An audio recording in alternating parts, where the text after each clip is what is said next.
Buongiorno e bentrovati a questa nuova edizione della rassegna stampa di mercoledì 10 novembre. Iniziamo quest'oggi dal Corriere delle Alpi. In prima pagina il titolo principale: Lavoro. Vescovi al sit-in. Tensione tra i sindacati. Sabato 13 novembre la manifestazione in piazza Mel. CISL e UIL accusano la CGIL di manie di protagonismo. Delusione e rabbia per il tavolo ministeriale su ACC. Si riunirà solo a giochi fatti. Questa, in estrema sintesi, la presentazione del Corriere delle Alpi della manifestazione indetta dal sindaco di Borgo Valbelluna Stefano Cesa per sabato 13 novembre, con l'appoggio anche dei sindacati e delle diocesi di Belluno Feltre e Vittorio Veneto, a sostegno delle vertenze che stanno interessando la ACC di Mel e l'Ideal Standard di Trichiana.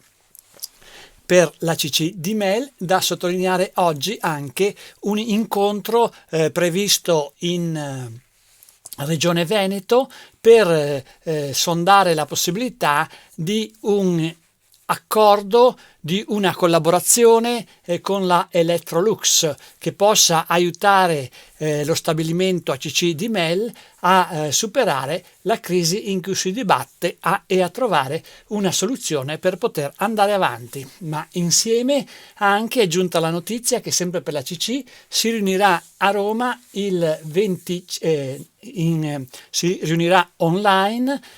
Si terrà online il 25 novembre un incontro ministeriale in una data che i sindacati trovano tardiva perché scadrà 5 giorni prima, il 20 novembre, la seconda asta pubblica, e se non ci saranno manifestazioni di interesse per l'acquisto dello stabilimento ACC di Mel è possibile che venga aperta la strada del fallimento. Di qui le critiche sindacali a una posizione ministeriale che appare tardiva e anche molto distaccata rispetto alla possibile evoluzione negativa della vicenda di ACC.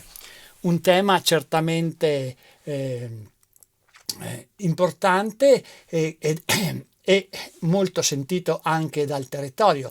Di qui appunto anche la decisione di convocare questa manifestazione del 13 novembre in piazza Papa Luciani a Mel, manifestazione aperta a tutti, alla quale hanno dato adesione anche le diocesi di Belluno Feltre e Vittorio Veneto a sostegno delle aziende, dei suoi lavoratori, delle loro famiglie, ma anche di tutto il territorio della Valbelluna, ma più in generale anche della provincia di Belluno.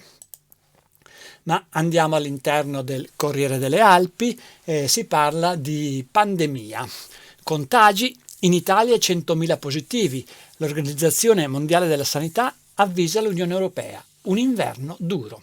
La pandemia accelera, salgono anche i ricoveri in Francia. Appello di Macron in TV per la terza dose agli over 65. Dovremo imparare a convivere con il virus finché la popolazione mondiale non sarà vaccinata. Questa è una delle sottolineature proposte nel fare il quadro della situazione a livello generale. Per quanto riguarda invece il Veneto, impennata dei contagi e 7 morti. Rosi, Novax, 9 vittime su 10. Si tratta di Paolo Rosi, direttore del Dipartimento regionale del SUEM 118. Nell'arco di 24 ore il Veneto registra 883 positivi. L'occupazione dei posti in rianimazione sale al 5%. 47 invece sono stati ieri i nuovi positivi in provincia di Belluno. Per fortuna non ci sono occupazioni al momento in terapia intensiva. Andiamo ancora avanti sulle pagine del Corriere delle Alpi. L'Unione Europea accusa Minsk, Bielorussia, organizza il traffico di esseri umani. L'Europa pronta a fermare i voli dall'Africa in Bielorussia e prepara nuove sanzioni contro il presidente Lukashenko, presidente che non è neppure riconosciuto dall'Unione Europea, che contesta la regolarità delle ultime elezioni. Test, vaccinazioni, visite arretrate, nuove pagelle in Veneto ai manager sanitari. Effetto pandemia, cambiano i criteri di valutazione dei direttori generali di ULSS e aziende ospedaliere. L'Assemblea Veneta e il Consiglio regionale approva i conti delle 29 società partecipati, utili in crescita significativa. Si unanime al budget di spesa di 50 milioni per l'attività 2022 della Assemblea Veneta. E andiamo ancora avanti sulle pagine del Corriere delle Alpi, arrivando a quelle che interessano la provincia di Belluno. Il tampone nel pacchetto Ski Pass Hotel.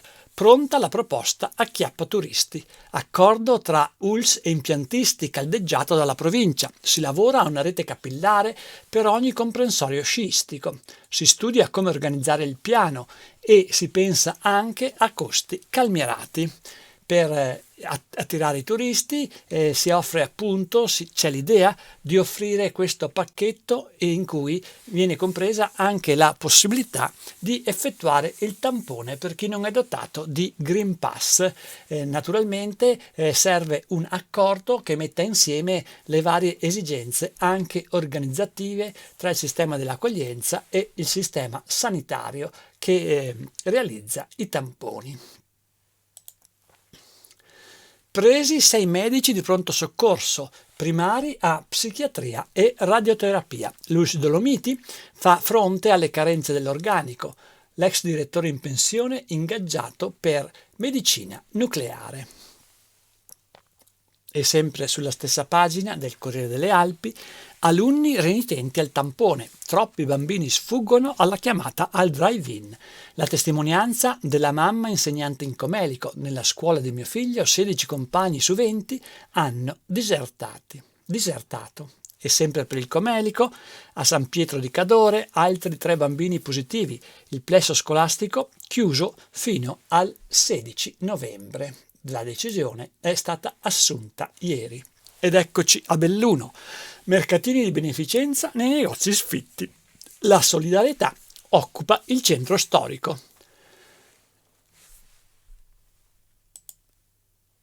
Nido famiglie preoccupate. Il comune di Belluno non dà risposte.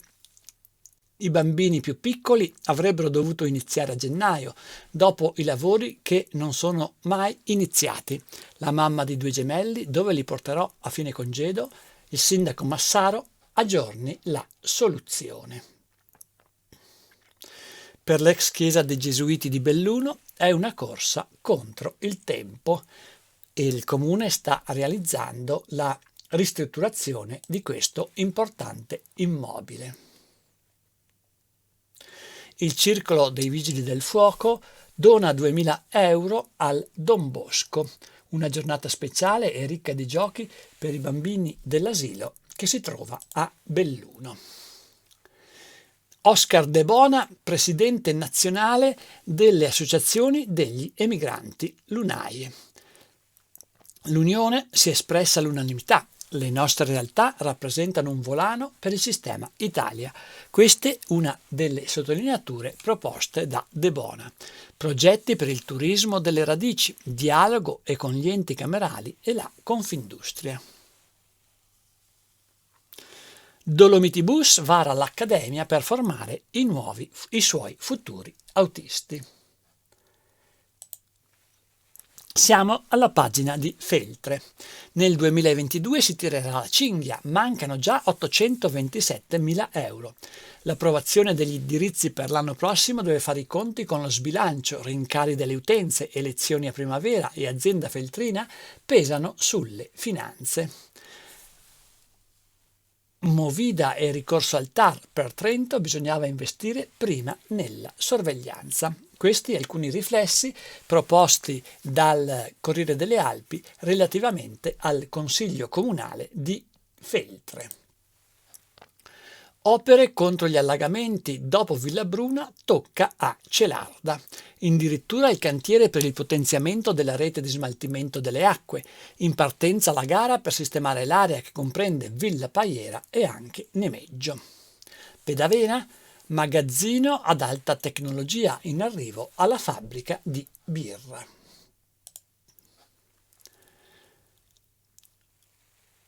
Fonzaso, consorzio dell'area industriale ultimo atto dopo mezzo secolo. La notizia riguarda Fonzaso, ma anche la Mon. Approvato in consiglio l'acquisizione dei terreni rimasti Slongo, adesso si passa alla convenzione a 3 con Sovramonte, meno costosa. Querovas, approvato il patto con il FAI, il Fondo Ambiente Italiano, per Malga Fontana Secca per la sua rimessa in funzione. Longarone, vaccinazioni. Il comune si attiva e non solo con le dosi per il Covid. Il vice sindaco e medico di base ha organizzato una seduta libera il 17 e siamo già partiti con l'anti-influenzale. Vorrei superare quota 500 nel 2020. Borgo Valbelluna, sistemazione e ripristino della viabilità minore, assegnato l'appalto.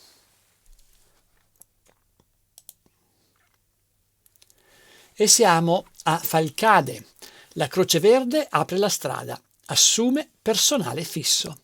Il presidente Murer ha deciso, la normativa ci consente di affiancarla ai volontari, lo paghiamo con i soldi nostri, servono 70.000 euro l'anno. Terremoto, lieve scossa fra Belluno e Vittorio Veneto in Alpago. Alleghe, Cabinovia, il dilemma sullo status fiscale arriva in Cassazione. La Commissione territoriale dovrà pronunciarsi di nuovo, l'Agenzia delle Entrate aveva impugnato la sentenza. Cima Fertazza in comune di Selva di Cadore, avanti i lavori per il ponte radio. E siamo a Cortina, affitti, uso foresteria a prezzi calmierati, la ricetta per frenare la fuga del personale. Il comune ci sta ragionando, ma l'orizzonte non è immediato, anche parte del futuro villaggio olimpico potrebbe tornare utile. Siamo a Valle di Cadore, San Martino, patrono senza chiesa, ma nel 2022 la festa sarà dentro. Il sindaco Ofer rassicura la comunità alla vigilia di una ricorrenza molto sentita. Intanto pare che la roccia di ancoraggio su cui si erge la chiesa sia più giù dei 20 metri che si stimavano. Il cantiere in ogni caso partirà a inizio gennaio, pena la scadenza dei fondi elargiti.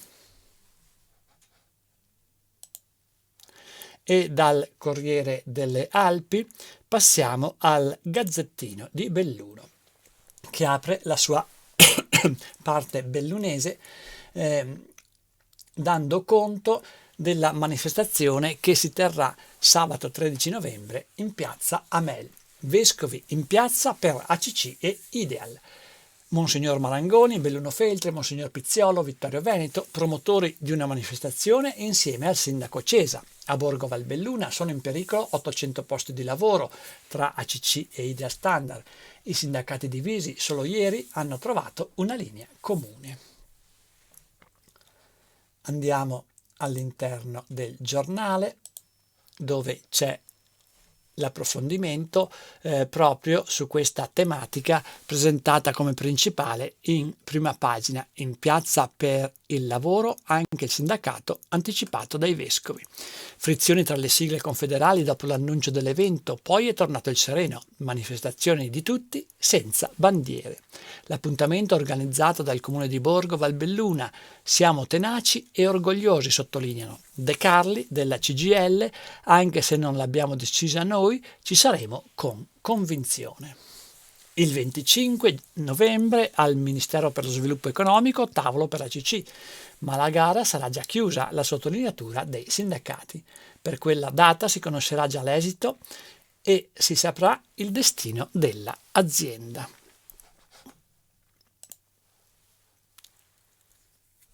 Cambiamo argomento, passiamo alla pandemia. Poche prime dosi. L'ULSS Dolomiti ha una ricetta. Cinquetti, responsabile del Dipartimento di Prevenzione, ne abbiamo intercettati diversi che portavano i familiari a fare la terza dose e valutiamo il sollecito attraverso i medici di base. È ragionevole pensare che a Natale supereremo l'85% di immunizzati, secondo il dottor Cinquetti. Sciatori senza Green Pass, tamponi vicino alle piste. Tavolo congiunto in provincia, tavolo congiunto tra provincia, ULSS e operatori per una ripartenza in sicurezza del sistema sci. Abbiamo raccolto le esigenze del settore invernale che ricomincia. Proviamo a usare il sistema in campo durante i mondiali di Cortina con 26.000 test. Un buon banco di prova per fare sistema e lavorare in squadra. Queste alcune delle sottolineature emerse dall'incontro che si è svolto a Belluno. Nevegal mostra nel mirino rubate le foto e i supporti. L'esposizione allestita dal Consorzio Belluno Centro Storico è stata mutilata. C'è sempre qualcuno che non rispetta la città e il volontariato per la comunità. Questa l'amara considerazione. De Bona eletto presidente UNAI, nuovi sbocchi nel programma la collaborazione con gli imprenditori. Magli e Gatto, nuovi primari di radioterapia e psichiatria all'ospedale di Belluno. Feltre, bilancio in rosso causa pandemia. A pesare sugli 827.000 euro di deficit sono soprattutto i 340.000 per il sociale e i 208.000 dell'azienda feltrina. Tasse invariate per il 2022, l'auspicata riduzione dell'IMU non c'è stata, un punto su cui ha puntato la minoranza. I segreti del cinema tra realtà e finzione, domani si terrà su questo tema un dibattito al Museo Diocesano di Feltre.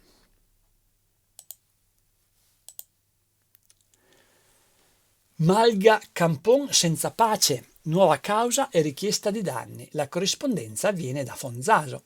Le due imprese che fecero i lavori portano in tribunale Feltre e Fonzaso, chiesti risarcimenti da oltre 100.000 euro per alcuni disagi patiti in corso d'opera. La nuova grana giudiziaria arriva dopo la lite dei Malgari a primavera con ricorso al TAR. Croce Daune, tra cantieri, ora la strada è più bella. Le opere concluse sulla provinciale 473 hanno dato un nuovo look all'arteria. La Mon al lavoro sul Rio Stalena per riparare i danni di Vaia. È uno degli ultimi interventi per sistemare i danni della tempesta. Sempre più poveri, apre un nuovo centro di ascolto, qui per aiutarvi. Siamo a Ponte nelle Alpi. Il punto Caritas in funzione da giovedì 18 novembre. Il direttore della Caritas diocesana, Don Francesco D'Alfonso, il Covid ha accentuato il problema. C'è chi senza di noi rischia di vedersi tagliata la fornitura di corrente elettrica e chi viene in cerca di lavoro. Paralimpiadi, un'occasione per adeguare i nostri hotel. Siamo a Cortina d'Ampezzo. Pirro, rappresentante degli albergatori, in tante strutture ci sono ancora barriere architettoniche, potrebbero essere disputate le discese di sci alpino e la città non è ancora pronta. E da Vigo di Cadore la bonifica degli ordigni bellici del Tudaio trasmessa in televisione. L'intervento effettuato dal genio Guestatori finirà sul canale di Max.